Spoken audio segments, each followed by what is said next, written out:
क्या आपका बच्चा नाम बुलाने पर कई बार रिस्पॉन्ड नहीं करता? क्या वह आंखों में कम देखता है? क्या उसकी स्पीच दूसरे बच्चों के मुकाबले देर से डेवलप हो रही है? या वह खिलौने से खेलने की बजाय उन्हें बार-बार लाइन में लगाता है, व्हील्स घुमाता है या एक ही एक्टिविटी दोहराता रहता है? ऐसे साइन देखकर बहुत से पेरेंट्स के मन में सबसे पहला सवाल आता है, कहीं मेरे बच्चे को ऑटिज्म तो नहीं है? लेकिन क्या केवल स्पीच डिले, आई कॉन्टैक्ट का कम होना या नाम रिस्पॉन्स ना करना ऑटिज्म को कंफर्म कर देता है? नहीं। और क्या बच्चा बोल रहा है इसलिए उसे ऑटिज्म नहीं हो सकता? ये भी ज़रूरी नहीं है। आज इस वीडियो में हम बिल्कुल आसान भाषा में समझेंगे कि ऑटिज्म क्या है, इसके अर्ली साइंस क्या हो सकते हैं, कब बच्चे का डेवलपमेंट असेसमेंट करवाना चाहिए।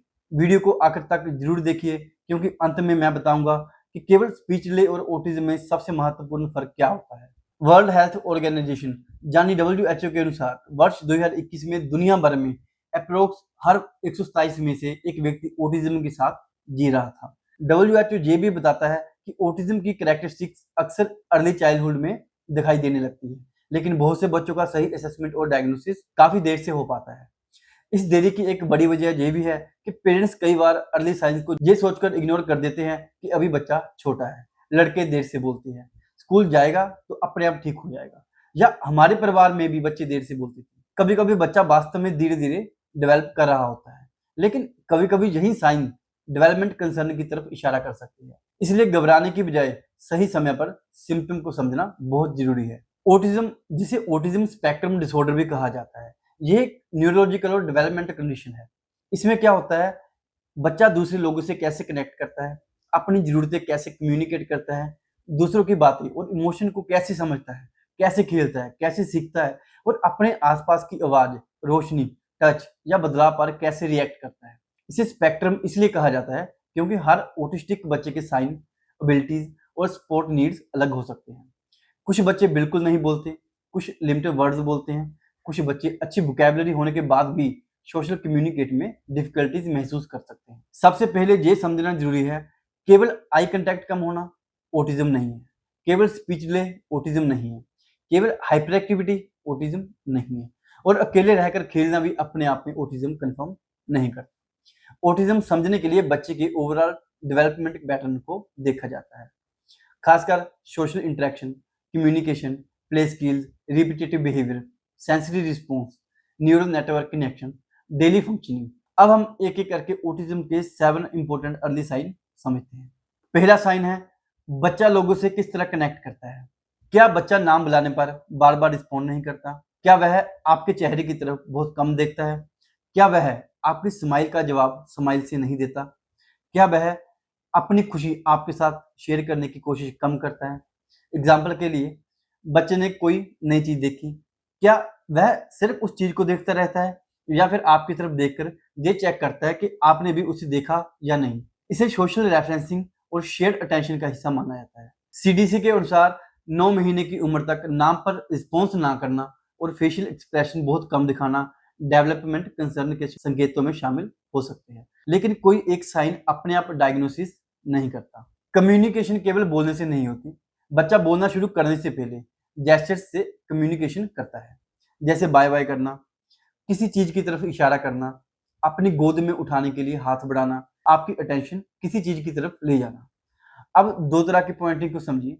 एक बच्चा पानी लेने के लिए बोतल की तरफ पॉइंट करता है, दूसरा बच्चा आसमान में प्लेन देखकर आपकी तरफ देखता है, प्लेन की तरफ पॉइंट करता है और चाहता है कि आप भी उसे देखें। दूसरी स्थिति में बच्चा केवल अपनी जरूरत नहीं बता रहा, वह अपना इंटरेस्ट आपके साथ शेयर कर रहा है। सीडीसी के अनुसार 12 महीने तक जेस्चर्स बहुत कम होना, 18 महीने तक किसी इंटरेस्टिंग चीज को दिखाने के लिए पॉइंट ना करना डेवलपमेंटल कंसर्न हो सकता है। अब सबसे common concern speech delay. Parents अक्सर केवल ये गिनते हैं कि बच्चा कितने वर्ड्स बोल रहा है, लेकिन ये भी देखना जरूरी है कि बच्चा उन वर्ड्स का उपयोग किस तरह कर रहा है। क्या बच्चा अपनी जरूरत बताने के लिए वर्ड्स या जेस्चर्स यूज करता है? क्या वह आपके सवाल का रेलेवेंट जवाब देता है? क्या वह एक ही वर्ड या सेंटेंस को बार बार रिपीट करता है? क्या वह कार्टून की लाइंस रिपीट करता है लेकिन नॉर्मल कन्वर्जन करने में डिफिकल्टी होती है? क्या बच्चा आपका हाथ पकड़कर वस्तु तक ले जाता है लेकिन पॉइंट करके या देखकर अपनी जरूरत नहीं बताता? किसी सुनी हुई बात या सेंटेंस को बार बार दोहराना इकोलालिया कहलाता है। ये ऑटिज्म में दिखाई दे सकता है, लेकिन केवल इकोलालिया से डायग्नोसिस नहीं किया जाता।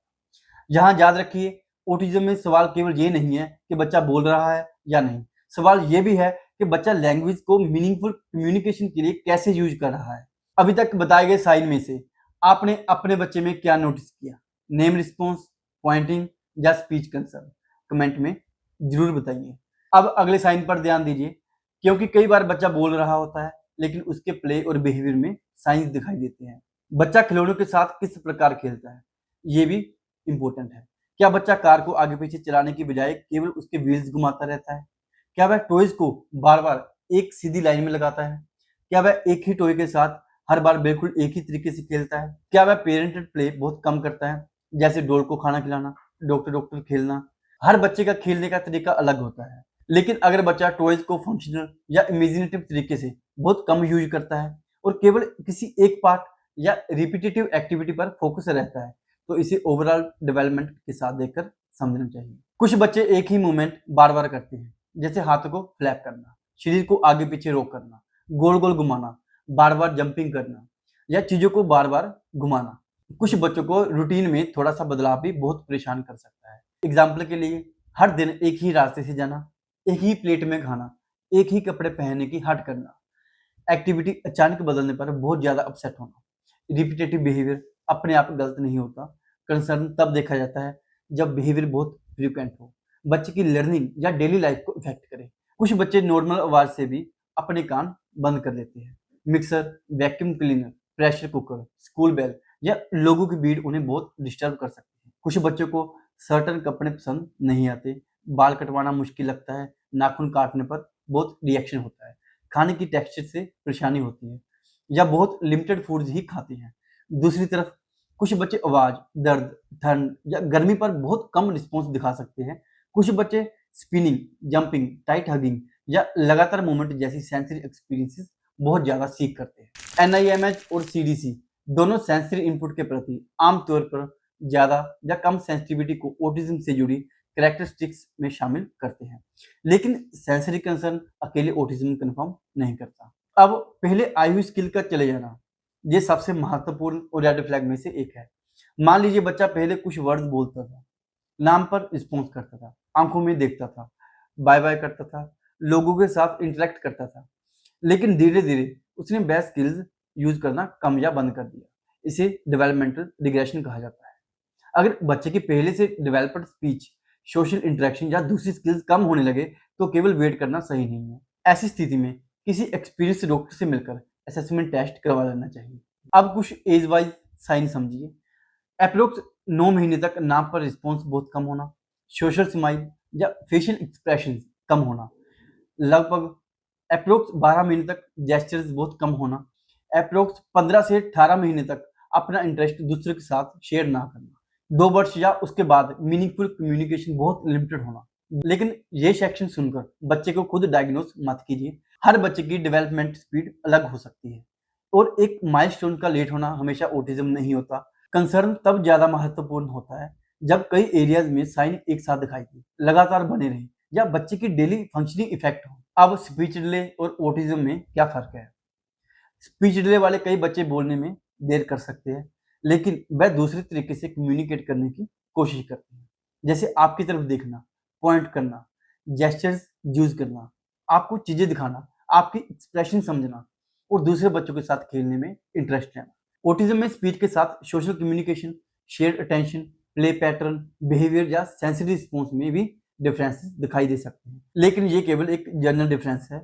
एडीएचडी और दूसरी डेवलपमेंटल कंडीशन में भी कुछ सिमिलर साइन हो सकते हैं, इसलिए सही डिफरेंस डिटेल असेसमेंट के बाद ही समझा जाता है। अब असेसमेंट कब करवाना चाहिए? आपको डेवलपमेंटल स्क्रीनिंग या असेसमेंट के बारे में सोचना चाहिए अगर बच्चा लगातार नाम पर रिस्पॉन्ड नहीं करता, जेस्चर्स या पॉइंटिंग बहुत कम है, स्पीच और कम्युनिकेशन एज के अनुसार डेवलप नहीं हो रही, सोशल इंटरेक्शन बहुत लिमिटेड है, रिपीटेटिव बिहेवियर या सेंसरी कंसर्न बहुत ज्यादा है।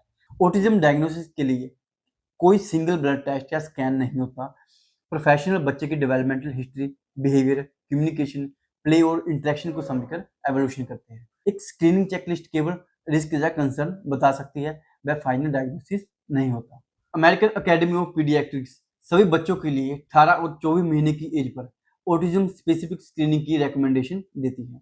सीडीसी के अनुसार ऑटिज्म कभी-कभी 18 महीने या उससे पहले डिटेक्ट हो सकता है। अगर आपको अपने आसपास सही डेवलपमेंटल प्रोफेशनल नहीं मिल पा रहा है या असेसमेंट करवाने के बाद भी आपको सही स्पष्ट नहीं हुआ कि आपके बच्चे को एक्चुअली डिफिकल्टीज क्या है और आगे किस डायरेक्शन में काम करना चाहिए, तो आप मनोवैद्य क्लिनिक में भी कंसल्टेशन और असेसमेंट बुक कर सकते हैं। असेसमेंट के दौरान केवल स्पीच नहीं बल्कि बच्चे के name response, understanding, meaningful communication, attention, behaviour, sensory concern, play skills और ओवरऑल डेवलपमेंट को डिटेल में समझा जाता है। इसके बाद पेरेंट्स को फाइंडिंग और आगे की सही डायरेक्शन आसान भाषा में समझाई जाती है। तो आज की वीडियो से 3 बातें याद रखिए।